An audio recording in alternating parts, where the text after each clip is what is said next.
미국의 영적 스승인 아디아샨티는 모든 존재들이 깨어나도록 돕고 있다. 그는 매 순간 가장 중요한 것을 발견하는 힘이 우리 내면에 이미 갖추어져 있다고 말한다. 그리고 그 힘을 발견하기 위한 통찰력이 어떻게 드러나는지 알려준다. 그에 의하면 어떤 심오한 가르침도 당신에게 중요한 것을 대신 발견해 줄 수 없다.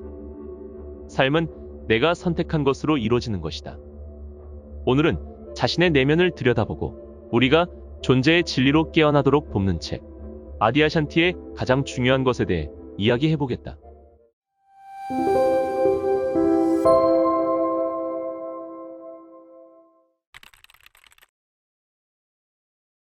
신은 무엇이며 나는 누구인가? 우리는 깨달음을 쫓고 있지만 깨달음을 쫓고 있는 게 누구인지조차 모른다. 우리가 가장 중요한 것을 발견할 때 그것은 불안을 일으킬 정도로 격렬하게 일어난다. 왜냐하면 그것은 모든 것에 의문을 제기하기 때문이다. 존재에 관한 질문에 진실한 대답은 대개 말로 설명할 수 있는 것이 아니다. 이는 한 번도 물을 마셔본 적 없는 사람에게 물 한 잔을 마시는 경험을 설명할 수 없는 것과 같다. 가장 좋은 방법은 그 사람에게 물 한 잔을 주고 스스로 그것을 경험하게 하는 것이다. 삶이란 무엇인가와 같은 중대한 질문이 하는 일이 바로 그와 같다.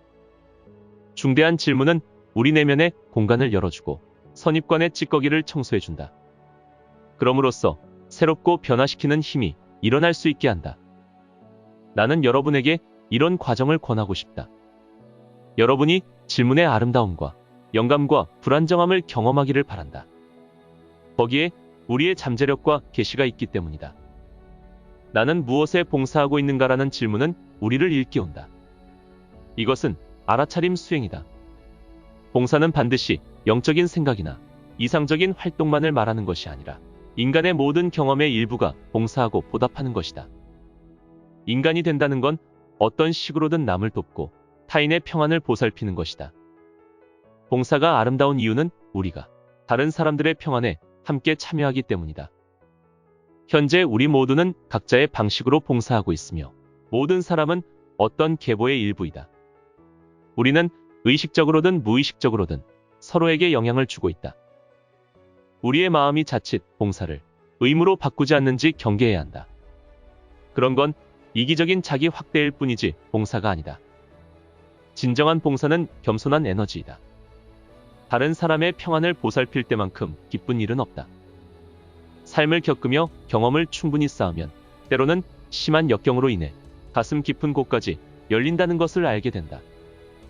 어려울 일에 맞닥뜨렸거나 위기에 몰렸다고 느껴질 때, 그럴 때면 자진해서 멈추고 그 순간과 함께 앉아있고 그런 생각과 느낌에 대한 쉽고 빠른 해결책만 찾으려 하지 않는 태도를 가지는 것은 하나의 선물이다.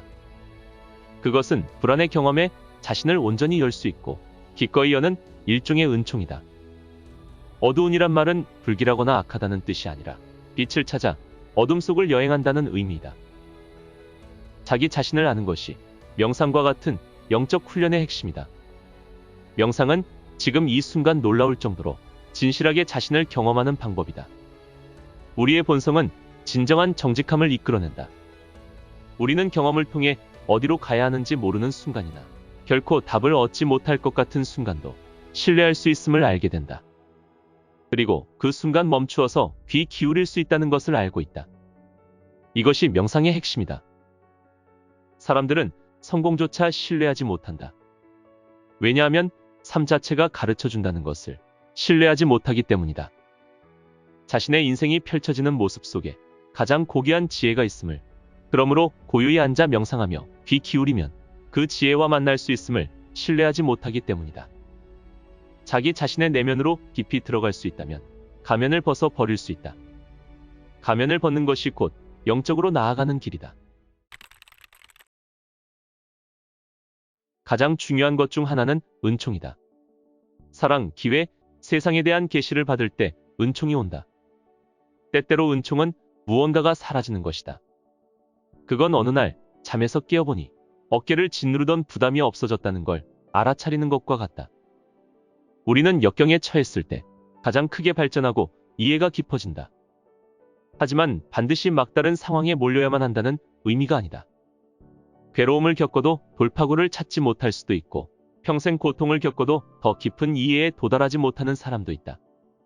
그들은 조건에 얽매인 채 저항하는 상태로 삶에 집착하기만 할 뿐 삶을 새롭게 바라보려 하지 않는다.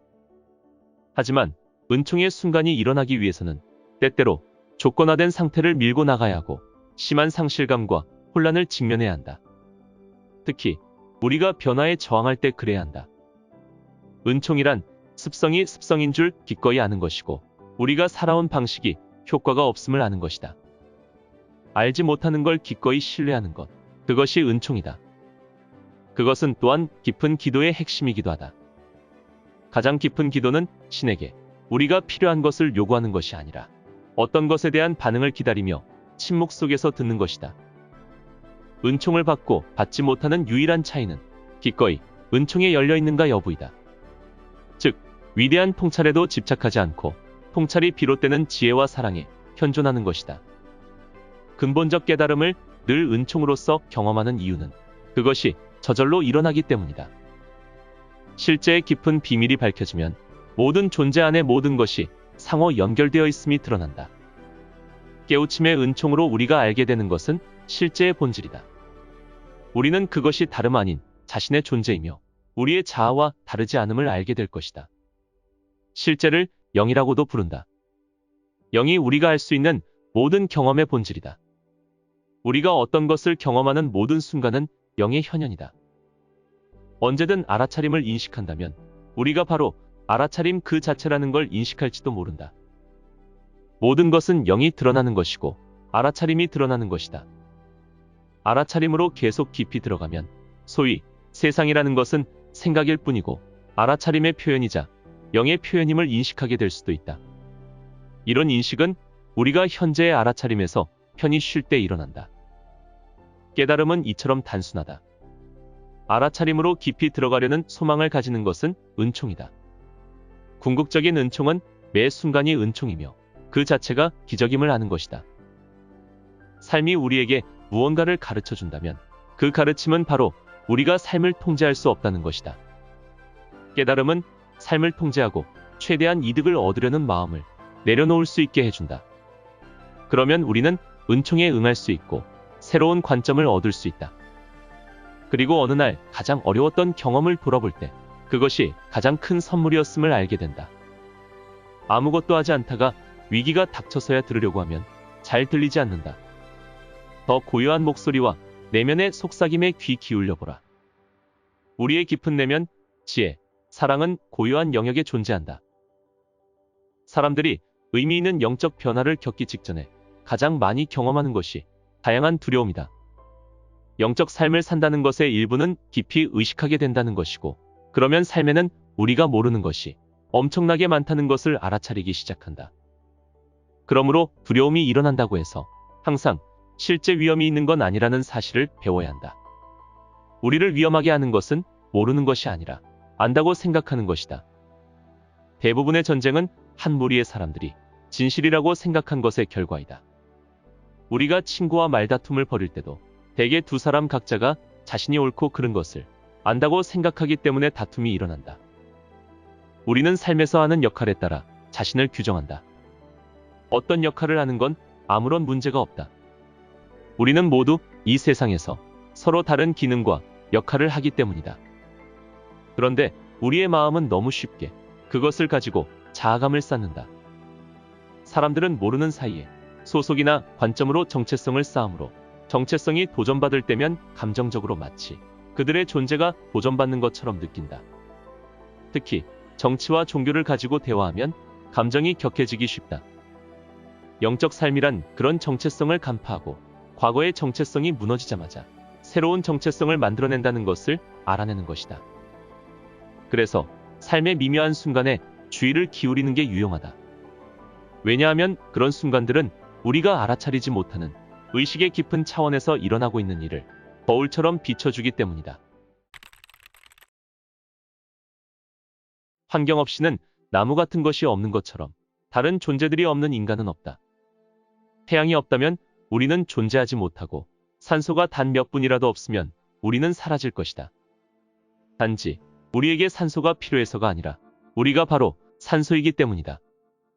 이런 말이 관념적으로 이해하기 어려울 수 있다. 우리는 사물이 나머지 모든 것과 분리되어 있다고 생각하도록 배웠기 때문이다. 하지만 지구 위에 모든 요소가 없다면 인간은 존재할 수 없다. 더 나아가 은하가 없다면 지구도 없다. 과학자들은 우주에 약 1조 개의 은하가 있다고 추정한다. 당신 한 사람을 창조하기 위해서 그토록 광대한 우주가 모두 필요하다. 우리는 세계를 분리된 것들이 모여있는 것으로 여기는 경향이 있지만 사실 모든 것은 상호 연결되어 있다. 하지만 우리는 단지 상호 연결된 것만이 아니다. 그보다 더 깊이 들어가면 사물들은 서로 하나라고 말할 수 있다. 우리가 관념의 세계에 너무 깊이 빠져 있어서 사물을 직접 경험하고 인식하기를 중단했다는 것을 잊어버렸다. 이는 깨달음에서 중요한 부분이다. 즉, 깨달음이란 관념이나 개념의 렌즈를 통해 보지 않고 직접 인식하는 능력이다. 나는 누구인가 같은 질문을 사용해서 거기서는 자아를 찾을 수 없다는 것을 알기 시작한다. 그래서 존재의 진리는 어떤 관념으로도 규정될 수 없음을 깨닫는다. 그것을 알게 될 때 꿈에서 깨는 것 같은 깨우침을 얻을 것이다. 꿈을 꾸듯 모든 걸 관념적 마음으로 인식하며 사는 상태로부터 깨어난 것이다. 왜곡된 렌즈 같은 생각으로 매 순간을 경험하고 인식하지 않을 때 지금 있는 것을 직접 경험하게 된다. 그때서야 비로소 우리는 절대적 통일성과 절대적 하나임을 경험한다. 바로 전 세계가 우리 자신의 존재이며 그걸 인식하는 사람을 비롯한 모든 존재가 신이다. 어떤 관념이나 개념 없이 이 순간과 자기 자신을 인식하라. 그렇게 하면 왜곡을 모두 멈출 수 있고 그에 따라 관념과 개념으로 규정되었던 나도 중지된다. 일본의 도겐 선사는 이런 말을 했다. 깨달음이란 만 가지 것들과 절대적 친밀함을 맺는 것이다. 깨달음이란 무엇인가? 바로 모든 것과 맺는 절대적 친밀감이다. 그것이 행복이다. 우리 자신의 행복한 삶을 위한 수단과 다른 사람들의 행복한 삶을 위한 수단은 생각보다 훨씬 밀접하다는 걸 알게 될 수도 있다. 그때 행복, 사랑, 자비심 등 모든 요소가 통합되기 시작한다. 자기가 곧 에고의 마음이라고 여긴다면 죽음은 실제이다. 반면에 자기가 전체에서 분리되어 있지 않다고 여긴다면 죽음은 생명이 특정한 형태를 취하는 것 말고는 어떤 것의 종말도 아니다. 우리가 전체와 동일시할 때 우리는 태어남의 순간부터 존재하게 되는 게 아니고 죽음의 순간에 존재를 중단하는 게 아니라는 것을 이해하게 된다. 영적 성장이나 깨달음의 결정적인 부분은 경계라는 환각으로부터 깨어나는 것이다. 죽음은 생명이 마지막에 특별한 형상을 취하는 것이다. 우리는 부모님, 자녀, 친구 등 생명이 취했던 형상을 놓아버리는 게 고통스러울 수 있다. 그런 상실의 아픔을 폄하하려는 게 아니다.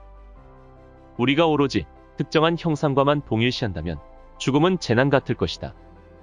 하지만 죽음의 실제는 생명이 한 형태에서 다음 형태로 변하는 것이다. 깨달은 관점은 우리가 전체이면서 동시에 특정한 형상을 취하는 생명이라는 걸 아는 것이다. 우리가 깨달을 때 본질적인 의미에서 태어남도 죽음도 없음을 알게 된다. 우리는 모두 붓다이고 그리스도는 언제나 어디에나 있다. 그리고 그런 면에서 우리는 모두 하느님의 자녀이다.